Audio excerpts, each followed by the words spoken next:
ಆರೋಪಿ ಏನೋ ಪತ್ತೆಯಾದ ಇವತ್ತು ಬೆಳಿಗ್ಗೆ. ಬಟ್ ಆ ಬಾಲಕಿಯ ರುಂಡದ ಜೊತೆ ಇವನು ಹೋಗಿದ್ನಲ್ಲ, ಅದು ಸಿಕ್ಕಿಲ್ಲ. ಇನ್ನೂ 24 ಗಂಟೆ ಆಯಿತು. ಇದಕ್ಕೋಸ್ಕರ ವಿಶೇಷ ತಂಡ ಹುಡುಕಾಟವನ್ನು ನಡೆಸ್ತಾ ಇದೆ. ಮದುವೆ 2 ವರ್ಷ ಆದಮೇಲೆ ಮಾಡ್ಕೊಡ್ತೀವಪ್ಪ, ಇನ್ನೂ ಅಪ್ರಾಪ್ತಿ 16 ವರ್ಷ ಒಳಗೆ, 18 ಆದಮೇಲೆ ಮಾಡ್ಕೊಡ್ತೀವಿ ಅಂದಿದ್ದಕ್ಕೆ ಸಿಟ್ಟಲ್ಲಿ ಆಕೆಯನ್ನು ಕೊಂದಿದ್ದ.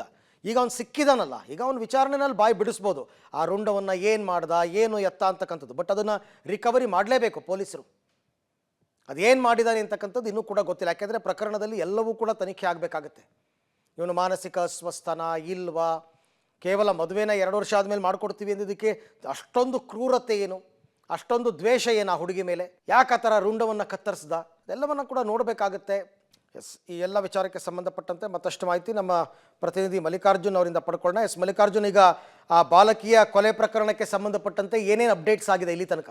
ಖಂಡಿತವಾಗ್ಲೂ ಅರವಿಂದ್, ಬಾಲಕಿಯ ರುಂಡ ಕತ್ತರಿಸಿದ ಪ್ರಕರಣಕ್ಕೆ ಬಿಗ್ ಟ್ವಿಸ್ಟ್ ಅನ್ನೇ ಸಿಕ್ಕಿದೆ ಅಂತಾನೆ ಹೇಳ್ಬೋದು. ಯಾಕಂದ್ರೆ ನಿನ್ನೆಯಿಂದನೂ ಕೂಡ ಏನ್ ಆರೋಪಿ ಪ್ರಕಾಶ್ ಆಲಿಯಾಸ್ ಓಂಕಾರಪ್ಪ ಅನ್ನೋನ್ನ ಪೊಲೀಸರು ತಲಾಶ್ ಕೂಡ ನಡೆಸ್ತಾ ಇದ್ರು. ಬೆಟ್ಟ ಗುಡ್ಡ ಪ್ರದೇಶಗಳಲ್ಲಿ ಕೂಡ ನಿರಂತರವಾಗಿ ಶೋಧ ಕಾರ್ಯ ಕೂಡ ನಡೆಸ್ತಾ ಇದ್ರು. ಆದ್ರೆ ಎಲ್ಲೂ ಕೂಡ ಆತ ಪತ್ತೆ ಆಗದ ಹಿನ್ನೆಲೆಯಲ್ಲಿ ನಿನ್ನೆ ಸಂಜೆ ವೇಳೆ ಆತ ಹೋಗುವ ಮುಂಚೆನೆ ಒಂದು ಕೋವಿಯೊಂದಿಗೆ ಹೋಗಿರೋದ್ರಿಂದ ಪೊಲೀಸರು ಕೂಡ ಒಂದು ಶೋಧ ಕಾರ್ಯವನ್ನ ಮಾಡ್ಲಿಕ್ಕೆ ಮುಂದಾಗುವಂತಹ ಸಂದರ್ಭದಲ್ಲಿ ಕೋವಿ ಇರೋದ್ರಿಂದ ನಿನ್ನೆ ಸಂಜೆ ಒಂದು ಶೋಧ ಕಾರ್ಯವನ್ನ ಕೈ ಬಿಟ್ಟಿದ್ರು. ಬೆಳಗಿನಲ್ಲೂ ಕೂಡ ಕಾರ್ಯಾಚರಣೆಯನ್ನ ಮಾಡುವಂತಹ ಸಂದರ್ಭದಲ್ಲಿ ಪ್ರಕಾಶ್ ಆತನ ಮನೆಯ ಸನಿಹದಲ್ಲೇ ಈತ ಪೊಲೀಸರಿಗೆ ಸಿಲುಕಿಕೊಂಡಿರ್ತಕ್ಕಂಥದ್ದು. ಅದಾದ ನಂತರ ಅವರು ಪೊಲೀಸರು ಇದೀಗ ಸೋಮರ್ಪೇಟೆಗೆ ಆತನ್ನ ಕರೆದೊಯ್ದು ವಿಚಾರಣೆಯನ್ನ ಕೂಡ ನಡೆಸಿದ್ದಾರೆ. ಆದ್ರೆ ರುಂಡ ಮಾತ್ರ ಇದುವರೆಗೂ ಪತ್ತೆ ಆಗಿಲ್ಲ. ಹಾಗಾಗಿ ಡಾಗ್ ಸ್ಕ್ವಾಡ್ ಒಂದಿಗೆ ಪೊಲೀಸರು ಕೂಡ ಅದನ್ನ ಶೋಧ ಕಾರ್ಯ ಮುಂದುವರೆಸಿದ್ರೆ ಘಟನಾ ಸ್ಥಳಕ್ಕೆ ಇದೀಗ ಆರೋಪಿ ಆಗಿರ್ತಕ್ಕಂಥ ಪ್ರಕಾಶವನ್ನು ಕರೆದೊಯ್ದು ಆ ರುಂಡವನ್ನ ಎಲ್ಲಿ ಎತ್ತಿದ್ದಾನೆ, ಏನಕ್ಕೋಸ್ಕರ ಎತ್ತ, ಇವೆಲ್ಲವೂ ಕೂಡ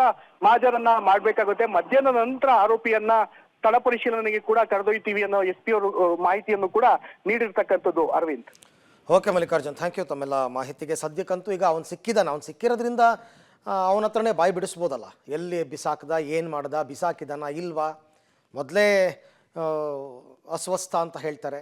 ಹಾಗಾಗಿ ಈಗ ವಿಚಾರಣೆ ಮಾಡಬೇಕಾಗುತ್ತೆ, ವಿಚಾರಣೆ ಮುಂದುವರಿಯುತ್ತೆ. ಬಟ್ ಏನು ಸಾಧನೆ ಮಾಡ್ದಂಗೆ ಆಯಿತು ಅಂತ ನಂಗೆ ಗೊತ್ತಾಗಲಿಲ್ಲ. ಅನ್ಯಾಯವಾಗಿ ಆ ಹುಡುಗಿ ಅವ್ರ ಅಪ್ಪ ಅಮ್ಮ ಕಳ್ಕೊಂಡು ಇವಾಗ ಅವ್ರ ನೋವು ಅನುಭವಿಸೋ ಹಾಗಾಯಿತು.